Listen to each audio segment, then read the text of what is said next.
The unsurpassed, penetrating, and perfect truth is seldom met with, even in 100,000 myriad kalpas.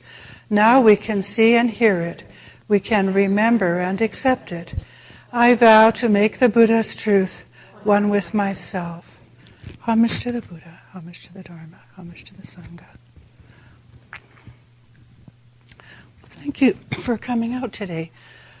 We have, our monastic community, as you know, has just completed our end of fall term monastic retreat. We had a chance to do a lot of sitting, and that was called our Rojas retreat, in which we celebrate and contemplate in particular the enlightenment of Shakyamuni Buddha and his teachings. And so with regard to reflecting on that theme, it occurred to me that it might be good to talk a little bit about what some of that means. The enlightenment of Shakyamuni Buddha sometimes can seem far off in time, place, attitude of mind from our own training. The great masters always assure us that this is not actually the case. And so I'll start with just a little quote here from Great Master Keizan's Denkuroku, the first chapter where he talks about Shakyamuni Buddha's enlightenment. He says, upon seeing the morning star, Gautama became Shakyamuni Buddha when he was, is, and will be awakened to his true self, and says, and will say, I was, am, and will be enlightened, together with the whole of the great earth and all its sentient beings simultaneously. And Reverend Master Jiyu has emphasized the word with, and the verb being past, present, and future. In other words, not a static, fixed thing. So I'll introduce my topic with that. I've talked before about something called gateways to the path of liberation. And so this is going to be about one of those gateways as I experience it, going beyond the opposites.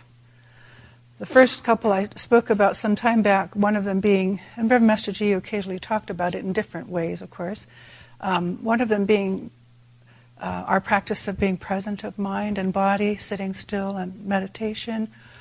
The other being following the Buddhist precepts, which we all do. Reverend Master Jiyu felt in particular was an important gateway into deeper practice.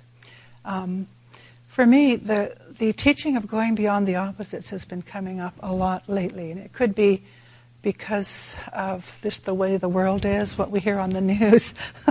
There seems to be, to my mind, a lot of divisiveness and almost delight being taken in fighting and, bouncing insults back and forth. And I find it quite disturbing, so it's caused me to look at my own tendencies, perhaps in this regard, even if they're just little seeds, because I think we all have the seeds of these, the potential for these things, and so one can make use of this to look more deeply into one's own training,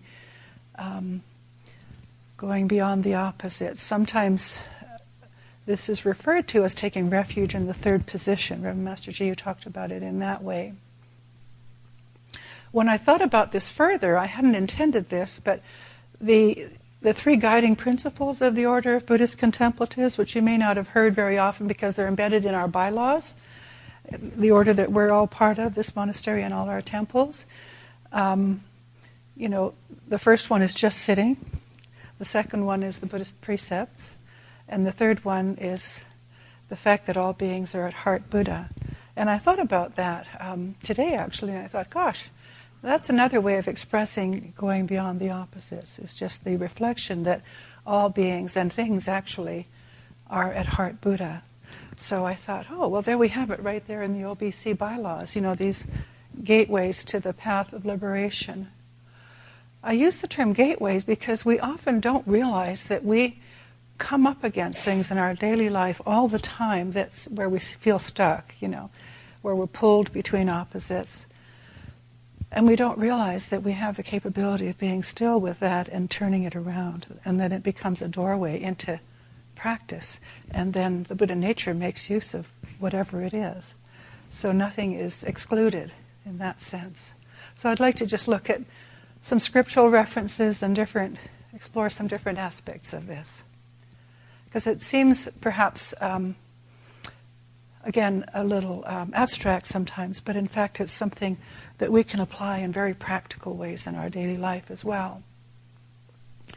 Of course, Great Master Dogen emphasized in his writing on rules for meditation, he says, he was caught in this dilemma of, well, if we've all got Buddha nature, why do we need to train? If the Buddha nature is there, why do we have to train ourselves? And he was caught in these opposites, and this is what our particular personal koan does. It kind of tosses us around between, well, why bother, or I can reject this because it's not important. And he says, in response to his own koan, when the opposites arise, we have almost lost the way to salvation. You've read that many times, all of you, right? When the opposites arise, we've almost lost the way to salvation. That's in big print in our scripture book. And every so often I think, gosh, these things that the Buddhas and ancestors, our teacher, have emphasized, they're as being important. Every so often it occurs to me, wow, we need to pay attention to that. There's something here that we really do need to pay attention to. And so helpful to know about, because it really is a gateway. It really does open up a path to liberation when we allow the truth of that to come into our lives. So this concept of, and beyond a concept, Shakyamuni realized his enlightenment with everyone. His enlightenment was not separate from us. It's not something that just happened to him. Yeah, he connected, and I can't pretend to know that fully. Of course, I don't understand it fully, but my instinct tells me that he connected with something that is universal within all of us, and that's why his teaching was so effective, because he was able to address, individuals' koans, help us all with what we needed to work on 2,500 years ago, and even to this day. You know how the teachings are. You hear the teachings, and then one day, 20 years after you've been practicing, you reread something, and it jumps out at you and just scoops you up and helps you out of some dilemma, because there's the Buddha pointing from 2,500 years ago, and also within your own Buddha nature, within something universal, pointing to a truth that's always been there. So the with is very much emphasized in Shakyamuni's story of his enlightenment. Ultimately, we can't train in a vacuum. Shakyamuni didn't train in a vacuum. We often, can struggle, feeling like we're struggling along all on our own. It's so hard. We're not making much progress. But in fact, every time we take a step towards really doing something about ourselves, the enlightenment is right there within that effort. So it's perhaps more clear sometimes how the width of Shakyamuni's enlightenment applies to our attitude towards people, beings, animals, things. But sometimes we don't realize that it actually very much applies to our what we experience within ourselves as well. The way of the world has a way of pushing us into certain situations. Reverend Master Ji used to talk about the fact that most of us as children, by the age of 7, experience some level or some degree of disharmonization of body and mind, kind of a shift, like a little earthquake, I suppose, a little inner earthquake where there's a shift that happens because of just the sheer tension of trying to go with what our parents or educators, not that everybody's intentions may be good, but even then we just give in to the pull that the world presents us, and start not listening to that which brought us into this life, and something that goes beyond it and will continue. And now in our training we're finding our way back to our true home, to that place. We don't become children again, but we get a chance to look at all these times when we did turn away from that and why. So sometimes Zen practice is called taking the backward step, yeah, and that's part of it, taking the backward step. So don't feel badly if you don't immediately jump into everything that is presented to you. We can reflect on things. Is this good to do? Or am I just going with what's convenient?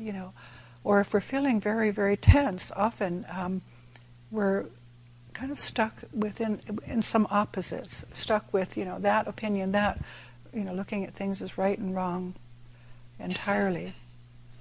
I remember, I guess what I'm leading up to is that we can respond to our own experience. We often don't trust our own experience enough and let it guide us. When I first came here back in 1973, Reverend Jisho was the guest master, Reverend Master Jisho. I remember one of the first Dharma talks I heard from him, actually, was very, very helpful to me. Because I was thinking, again, how much we, in our training, sort of pit ourselves against even our own difficulties, do you know what I mean? And our karma, and create obstacles for ourselves. And he was talking in a talk, I don't know if he remembers it, about composting. In other words, how we can put everything in our past experience, all the good and bad, all the right and wrong actions, all our opinions about ourselves, what we like, what we don't like about ourselves, we can put them all on the compost heap to heat up and break down into nutriment for future fruitful planning. That was revolutionary for me because I was only 21, but I felt by that point I'd already made quite a mess of my life, or it wasn't going the way I had hoped or imagined it should, or was told that it should, whatever, yeah? And, I wasn't a drug addict on the streets, but I sure could have been if I hadn't found a monastery, And I see the potential for that. And that was so helpful to know that there was this third position. There was a place where I could just be with whatever I felt about myself, and others for that matter, in this third position, and that all things are made use of by the Buddha nature. All things are indeed part of Buddha nature. So our part is just quite simple. We often take over more than we need to, but to sit still long enough with a positive acceptance of whatever's going on, and begin to open and allow the stream of compassion to be turned within. And then eventually everything is either dissolved or converted into something of use to ourselves and others. A simple concept, for me it was very, very helpful. It just put my mind at ease. I thought, oh, I can do this. I don't have to start out my religious practice. I had a religious practice, but somehow it ended up in a lot of judgment about myself. And here was a way that I could just let go of the judgment, and I'm still working on that, of course, and let that which is greater make use of whatever has happened and turn it around.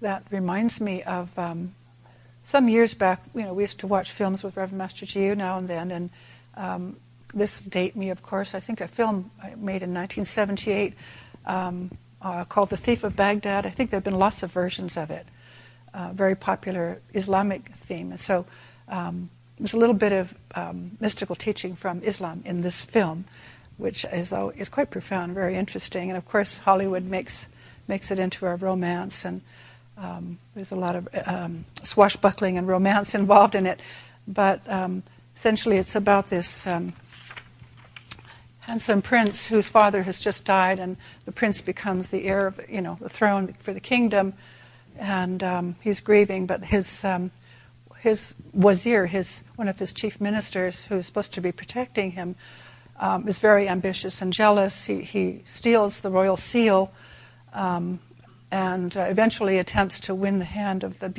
beautiful daughter of a caliph, a wealthy caliph, in marriage, who actually is in love with the young prince, but There's because of custom, the caliph has to accept all suitors and assess them all and so on and so forth. So he decides, the caliph is, by the way, played by Peter Ustinov, who does a wonderful job. Again, that dates us, but it's worth seeing again. He sends, so he asks all the suitors to search for the most valuable object in the world.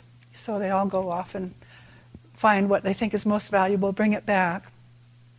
And of course, some of them know, and the wazir knows too, that in their tradition the most valuable thing is the AllSeeing Eye.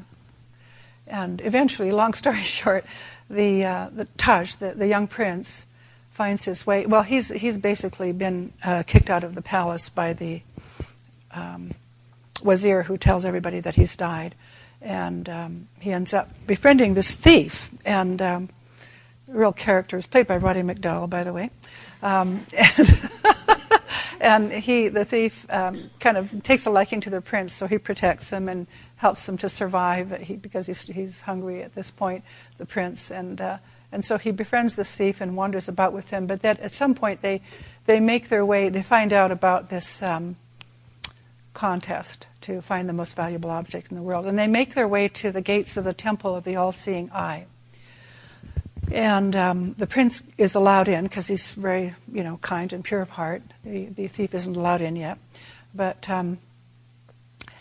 along the path towards the temple, which is up high out a mountain, there are all these side roads, which remind me, I think this is probably one of the reasons Reverend Master G liked it, because, if you've read How to Grow a Lotus Blossom, she herself, in her own religious experience, encountered a time when she had to walk up this steep mountain and not turn to the left or right. And I'm thinking here, this is in the context of going beyond the opposite. So there's a pathway up to the temple of the AllSeeing Eye, but lots of little places where one can get lost along the sides. Things like, a man is being devoured or strangled by a large python, a serpent, he's crying out for help, or a great fire trap, or things like insults about one's parentage and one's character being shouted out at one, and so on. And the prince manages to get past all of these and not get lured off by them. But once he sees Yasmin, his beautiful, the woman that he wants to marry, he loses it and he goes off in her direction and turns to stone. So if you go off into one of these other directions, you turn to stone. And that was it. And so here's the thief standing outside the gates, and he's, become aware that his friend has turned to stone and can't do anything.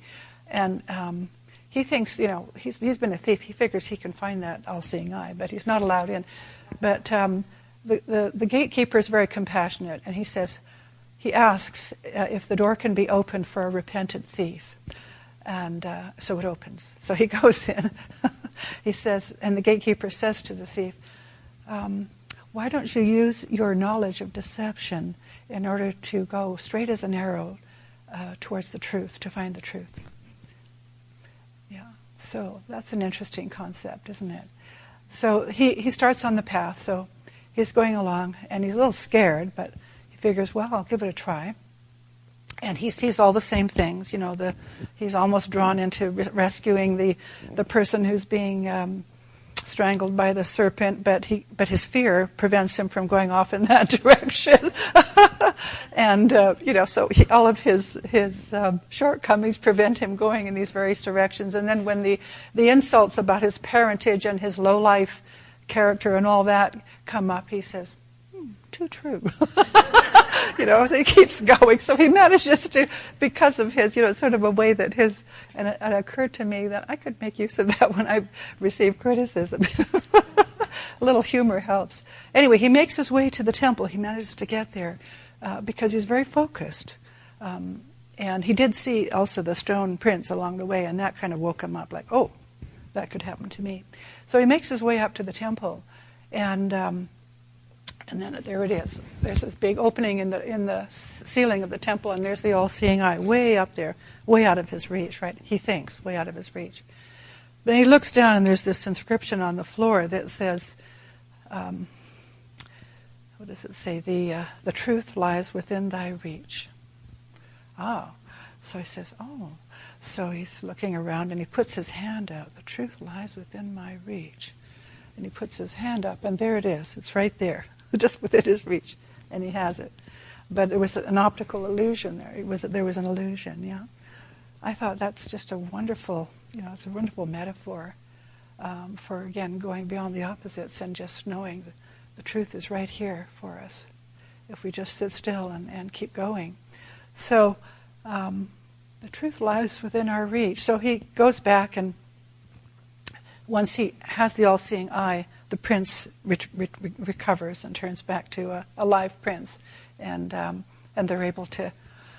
There's a lot that happens in the story after that. The evil wazir manages to get hold of the all-seeing eye and hypnotizes the caliph, but in the end, of course, the prince and the young, beautiful princess are married, and so on. Without fail, evil is vanquished and good prevails. But there's this interesting, lots of twists and turns, and it really shows, I think, how even our worst faults and our negative karma can be turned around towards the good and towards finding the truth. So there it is. There are lots of references to this in the scriptures.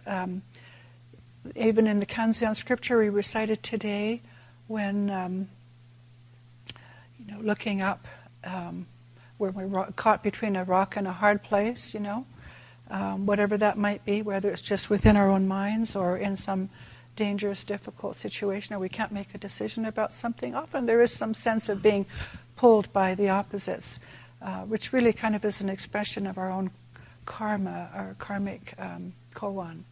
And the scripture tells us to look up, and in doing that, we can go a step beyond, so the truth is within our reach. And then we open ourselves to the stream of compassion. So very interesting how the scriptures are all pointing to this. If you follow me, I hope. Yeah, okay.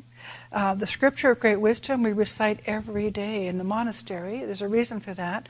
And it's very much pointing us to walking the path, the middle way, not getting stuck with even our own existence, all the different aspects of our own existence, the 5 skandhas. In other words, not identifying so strongly with everything that we experience and know as being absolute truth, something to cling to forever and ever. Even the most noble of causes and truths we let go of. Of course, it doesn't mean that we become wishy-washy, we never make any decisions, we don't take a stand on anything, we don't vigorously work towards the good in our world. It doesn't mean that at all, but it means that we allow ourselves to tap into the fundamental purity that the scripture of great wisdom talks about, so that we can do what is good to do, what does the least amount of harm, what actually does good for others. So the scripture of great wisdom, sometimes I read it and I think I don't understand any of this, but it's interesting when I really think of it, just reciting it every day, it always points you onto the path. It kind of lifts you onto the path. So, our identification with the skandhas, our ideas, or those of the world, views, opinions, notions, concepts, everything ultimately doesn't have an absolute self to it and can be let go of. And that puts us back on the path of the middle way. So thus we enter into something that's real. The scripture says that going beyond this human mind, he or she is nirvana. Is nirvana, that's underlined. Not attains, but is nirvana. So there you go, it's right there. Walking the middle way and returning to the source. So even our ideas about the Dharma, it doesn't mean, again, that the scripture is not saying that these are not important or helpful teachings, but just if we cling too much and create an opposite with that, i.e., Buddhism as opposed to other religions, or my idea is more enlightened than your way of doing it, this kind of thing. Even we can even misuse the teachings if we're not careful. And it doesn't mean we don't offer teachings. So there's always that coming back to center, but it's how we make use of them and knowing that they are expedient means to help us to realize the fullness of that which is greater than all of us. From a Christian perspective, you've probably all heard of one of the most famous ones, St. John of the Cross, Ascent of Mount Carmel. His book on that, which has survived centuries, and from the mystical teachings of Christianity, his diagrams that he draws in that are very much like a scripture, great wisdom kind of pathway. He describes the various things that he can get pulled. This is from his own personal religious experience, the various things that he's inclined to be pulled off into, and he has to say nada, nada, nada. Just keep going, like the scripture, great wisdom. O Buddha, going on beyond, and always going on beyond, always becoming Buddha. So I saw the diagram actually framed in a monastery in England when I was a prior at Throstle back in 1979 actually. I was there with another monk at Throstle as we were, when it was a priory, and we were invited to visit with a couple of monks who Reverend Master Jiu had been corresponding with, Trappist monks in a Benedictine monastery. I think it's called Mount St. Bernard's Abbey, and they were doing Zazen practice, so they were interested in our approach to meditation and religious teaching. And they're right there in the guest house in their entryway. They have this beautiful framed diagram of copy of St. John of the Cross's Ascent of Mount Carmel. It was very striking just looking at the picture. It reminded me immediately of the scripture of great wisdom. So it's there. It's not something that is just within Buddhism, of course. I don't have a Jewish example to present you, but if anybody knows of one, please let me know. I'd be interested. I'm sure there are examples. Of course, the Buddha points to this in different ways throughout all of his teachings. There's the teaching on one simple one that I liked. He's talking to his monks here in these, his talks to monks and householders are, of course, all enshrined as sutras now, which just means manuals of instruction, really. Here he's talking to his monks. He's talking about how, again, we can get caught up in the opposites and in the byroads. He says, if a person needing heartwood, seeking heartwood, i.e. someone in the forest, wandering in search of heartwood, came to a great tree, standing possessed of heartwood, passing over its heartwood, its sapwood, its inner bark, and its outer bark, he would cut off its twigs and leaves and take them away thinking they were heartwood. This is a metaphor, of course. Then a man with good sight, seeing him, might say, this good man did not know the heartwood, the sapwood, the inner bark, the outer bark, or the twigs and leaves. Thus, while needing heartwood, seeking heartwood, wandering in search of heartwood, he came to a great tree standing possessed of heartwood. And passing over its heartwood, of course a lot of these things are repeated, sapwood and so on, he cut off its twigs and leaves and took them away thinking they were heartwood. Whatever it was this good man had to make with heartwood, his purpose will not be served. So it is too with the trainee who becomes intoxicated with that gain, honor, and renown. And he's talking, about various things that we can get caught up in. And again, these opposites that we feel tossed around by. So we often will stop short of finding that heartwood, getting seduced, if you like, by some of the byroads in our training. And thus, Dogen says quite rightly, when the opposites arise, we have almost lost the way to salvation. We can never lose it ultimately, but we could spend many lives wandering about, feeling that it's lost. So something to pay attention to in our training, very viscerally. I myself, experience it often as a physical tension. Sometimes when there is just the sense that, something isn't quite right here. We feel the pull. We feel torn apart. We feel pulled. We can't make a decision about something. A very good time to sit still, take refuge in the Sangha if you can, read one of these scriptures, and just be very still and ask what is at the heart of that. Because whatever it is, you can't be harmed. It will take you eventually to where you really belong and open the path of liberation for you. However awful it might seem, in fact.